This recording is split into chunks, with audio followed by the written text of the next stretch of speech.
लोकसभा का चुनावी घमासान बिहार में भी पूरे शबाब पर है। ऐसे में हर एक पार्टी हर एक सीट पर पूरे गुणागणित के साथ उम्मीदवारों को मैदान में उतार रही है। इस बीच बिहार में एनडीए गठबंधन में शामिल जेडीयू ने भी सभी 16 सीटों पर अपने उम्मीदवारों का ऐलान कर दिया है। 16 सीटों के हर एक उम्मीदवार का परिचय कराएंगे, लेकिन सबसे पहले नीतीश कुमार की पार्टी जेडीयू की इस लिस्ट में खास क्या है वो जान लीजिए। मुंगेर से ललन सिंह और शिवहर से लवली आनंद को टिकट दिया गया है।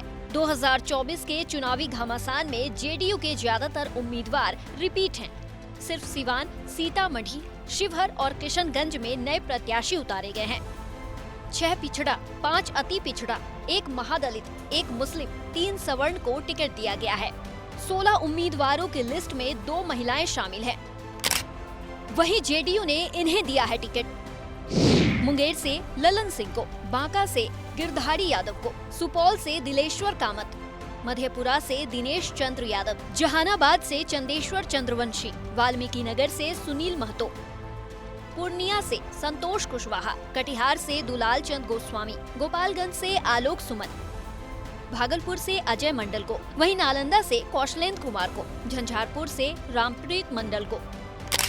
वहीं इन सीटों पर नए उम्मीदवारों को मौका दिया गया है।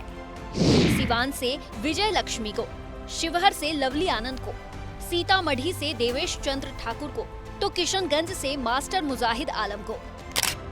बता दें कि बिहार में एनडीए गठबंधन में शामिल जेडीयू के हिस्से में 16 सीटें आईं, जबकि बीजेपी 17 सीटों पर चुनाव लड़ रही है। 5 सीटों पर चिराग पासवान की पार्टी लोजपा, रामविलास और एक सीट पर जीतन राम मांझी और उपेंद्र कुशवाहा की पार्टी के उम्मीदवार होंगे। बीजेपी की ओर से अभी उम्मीदवारों के नाम का ऐलान नहीं किया गया है।